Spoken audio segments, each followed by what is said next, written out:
Szanowni Państwo, zapraszam do zapoznania się z moimi strategiami inwestycyjnymi o nazwie ACE Active. Nowe podejście do asset management. Andrzej Stefaniak. Dane kontaktowe są podane w tle oraz w opisie filmu. Pozdrawiam. Witam serdecznie dzisiaj o poranku. Dlaczego giełda wczoraj tak wzrosła? To jest temat przewodni tego wpisu. Na samym początku zachęcam do subskrybowania, dodawania komentarzy, dawania lajków, jeżeli uważacie, że te materiały niosą dla Was jakąś wartość. A tych wszystkich, którzy chcą śledzić, co się dzieje z Ace Market U po godzinach pracy w biurze, zachęcam do polubienia naszego nowego profilu na Instagramie. Link tam na dole w opisie. Zapraszam, zachęcam i zaczynamy. Dlaczego wczoraj giełda tak wzrosła? Dlaczego te wzrosty wczoraj, które miały miejsce, były tak spektakularne?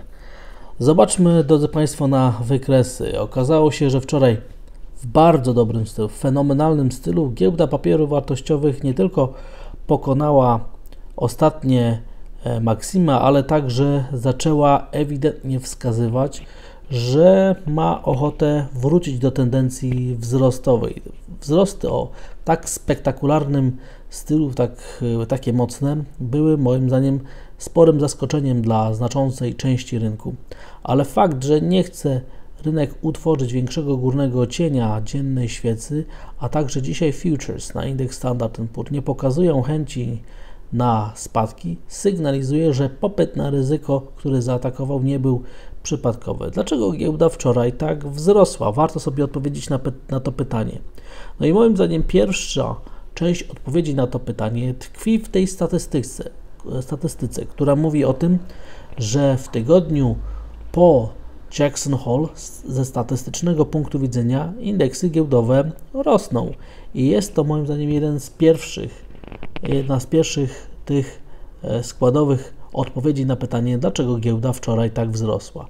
Inna składowa mówi o tym, że wczoraj byliśmy świadkami dyskontowania bardzo interesujących danych makroekonomicznych, które doprowadziły do tego, że zmniejszyły się oczekiwania co do dalszych podwyżek stóp procentowych, o czym będzie za chwilę. Natomiast jeszcze, zanim przejdziemy do tych danych makroekonomicznych, warto zwrócić uwagę na relatywnie mocniejsze zachowanie indeksu giełdowego w Niemczech, ponieważ potwierdzenie zachowania giełdy w Europie, indeksu DAX, sygnalizuje nam, że popyt ma charakter globalny i że ma ochotę wydźwignąć indeksy giełdowe jak wysoko tak tylko się da. Natomiast już teraz, przechodząc do danych makroekonomicznych, to widzimy, że te poznane wczoraj na początku sesji amerykańskiej zaufanie konsumentów w sierpniu były zdecydowanie gorsze niż skrajnie pesymistyczne prognozy, ale przede wszystkim te dane JOLTS, które są z rynku pracy, które są bardzo często lekceważone przez rynki, także okazały się znacząco słabsze niż skrajnie pesymistyczne prognozy, a to dało rynkowi pretekst do tego, żeby uważać, że poznane dzisiaj dane ADP z rynku pracy oraz piątkowy raport z rynku pracy także będą fatalne i pozwolą nam oddalić perspektywę dalszych podwyżek stóp procentowych. No i w takiej sytuacji, kiedy według rynku pogorszenie koniunktury nie będzie sprzyjało dalszym podwyżkom stóp procentowych, jest szansa na to, żeby wydźwignąć indeksy giełdowe. Dlatego to jest jeden z głównych odpowiedzi na pytanie, dlaczego giełda wczoraj tak wzrosła. I w tym miejscu warto także powrócić do tego wczorajszego komentarza porannego, w którym jasno pokazywałem, że statystyka dotycząca perspektyw co do zachowania giełd papierów wartościowych w cyklu prezydenckim, a mamy teraz rok dokładnie przed rokiem, w którym nastąpią wybory w Stanach Zjednoczonych, jest generalnie najlepszy do inwestowania na rynku akcji. No i myślę, że część inwestorów wierzy, że ta statystyka się teraz potwierdzi, stąd też atakowanie amerykańskich akcji, stąd też podkupywanie każdej korekty i niechęć do tego, żeby akcje sprzedawać.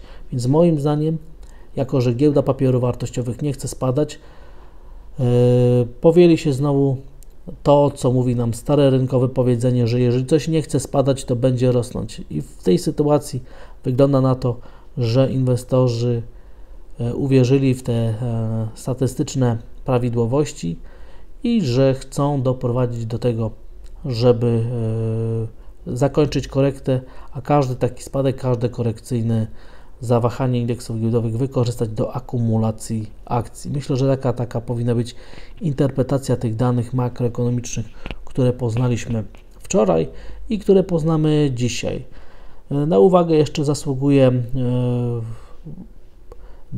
zasługują dane dotyczące PKB w drugim kwartale. To jest weryfikacja tych danych, które poznaliśmy miesiąc wcześniej.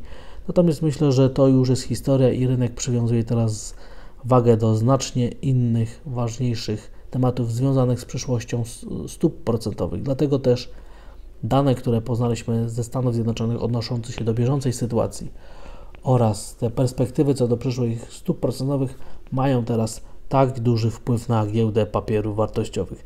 Z ciekawostek jeszcze dzisiaj poznamy dane dotyczące inflacji konsumenckiej w sierpniu w Niemczech. Są to dane wstępne i one mogą nam pokazać, jaki jest trend, czy trwa trend kontynuacji procesów dezinflacyjnych, jaka jest ich siła.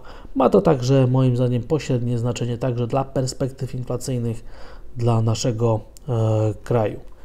Natomiast te zmiany dotyczące tych oczekiwań co do przyszłości polityki monetarnej widzimy na podstawie zachowania amerykańskich obligacji 10-letnich, gdzie rentowności spadły w okolice poziomu 4,10, oddalając się od tego ważnego poziomu 4,25, a to jest dobra wiadomość dla perspektyw co do przyszłych stóp procentowych i widzimy, że oddaliła się szansa na dalsze podwyżki. Jest tylko 50% prawdopodobieństwa, że będzie następna podwyżka o 25 punktów bazowych.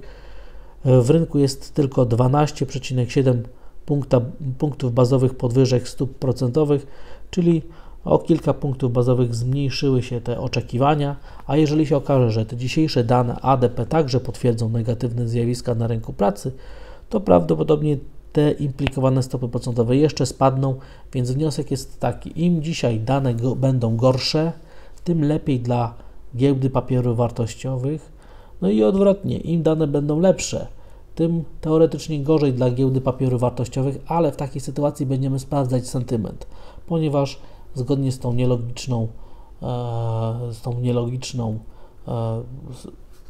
tym nielogicznym punktem widzenia, im dane gorsze, tym lepiej. Im dane powinny być, im dane, gdyby były lepsze, powinny doprowadzić do spadków indeksów giełdowych, więc jeżeli tak się nie stanie, będzie to świadectwo tego, że sentyment, który jest teraz na rynkach papierów wartościowych, jednoznacznie sprzyja wzrostom i giełda szuka wszystkich pretekstów do tego, żeby kontynuować presję na ruch wzrostowy. Te wczorajsze spadki rentowności amerykańskich obligacji i spadek oczekiwań co do przyszłych stóp procentowych doprowadziły do osłabienia amerykańskiego dolara.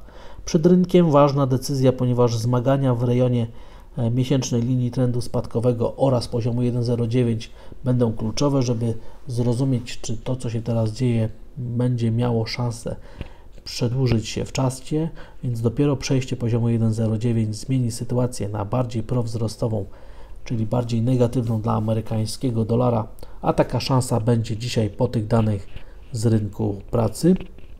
Widzimy presję także na wzrosty cen akcji w Japonii, natomiast giełda w Hongkongu nie chce powielać tego zachowania, a to jest pewnego rodzaju ciekawostka i ostrzeżenie. Zmiany na rynku amerykańskiego dolara i rentowności powodują wypychanie i dynamiczny ruch wzrostowy na cenie złota, stąd też mamy zakończenie wczorajszego dnia na maksimach z dużą szansą, że ten trend będzie kontynuowany.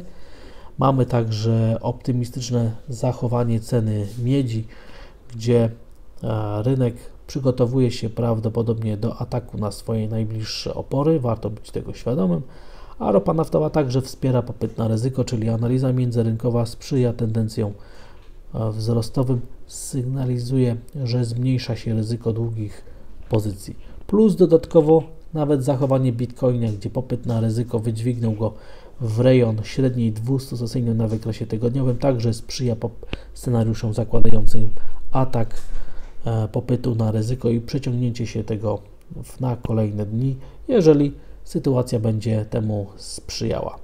I na koniec polskie aktywa. Widzimy że na razie polski złoty jakoś nie zareagował bardzo dynamicznie. Potrzeba naprawdę mocnego, wyraźnego umocnienia złotego względem euro, żeby twierdzić, że kapitał zagraniczny znowu się zainteresował polskim rynkiem. A fakt, że w rejonie 4,45 mamy psychologiczny poziom ostatniej minima, oznacza, że złamanie tego poziomu 4,45 będzie sygnałem, że popyt na ryzyko płynące z zagranicy atakuje polskie aktywa i że jest szansa na następną falę aprecjacji polskich aktywów. Polskie obligacje są kupowane, a indeks WIG20 ewidentnie odbija od poziomu 2000 punktów i jeżeli się okaże, że popyt na ryzyko dzisiaj także dyskontuje wczorajsze zachowanie Wall Street kontynuacją presji wzrostowej, to w takiej sytuacji myślę, że znacząca część inwestorów zauważy, że cały spadek był tylko ruchem powrotnym do najbliższego ważnego wsparcia 1975-2000 punktów i że rośnie prawdopodobieństwo nawrotu do hossy, do tendencji wzrostowej sygnalizowanej przez statystykę i przez to, jak rynek ma zamiar dyskontować dane makroekonomiczne plus perspektywy obniżek stóp procentowych, bo polskie akcje także już są teraz na etapie dyskontowania, obniżania rynkowych stóp procentowych czy też stóp procentowych Narodowego Banku Polskiego. Dlatego też ta sytuacja, która ma miejsce, sprzyja polskim aktywom, a jeżeli wzrost euro-dolara będzie kontynuowany po danych, które dzisiaj poznamy, to przede wszystkim właśnie rynki emerging markets, czyli rynek taki jak Polska powinien być niezwykle atrakcyjny, dlatego też w sytuacji wzrostów euro-dolara, potwierdzenia tendencji wzrostowej na euro-dolarze, to przede wszystkim polskie akcje powinny być beneficjentem tego, co się dzieje, dlatego też uważam, że jest ogromna szansa, że polskie akcje wkrótce nawrócą do tendencji wzrostowej i ta tendencja, ten nawrót może być bardzo dynamiczny. Przed nami fascynująca sesja i zobaczymy, co się wydarzy, jaki jest nastrój w Europie, która nie w pełni zdyskontowała wczorajszy wielki atak popytu na giełdy papierów wartościowych w Stanach Zjednoczonych, więc zobaczymy, jak rynek europejski się do tego ustosunkuje i czy popyt na ryzyko cały czas istnieje także w Europie. Dziękuję za odsłuchanie tego materiału. Zachęcam do subskrybowania, dodawania komentarzy, dawania lajków, jeżeli uważacie, że te materiały niosą dla Was jakąś wartość. Widzimy się i słyszymy dzisiaj po południu. Wszystkiego dobrego, dużej dodatniej stopy zwrotu. Pozdrawiam, cześć!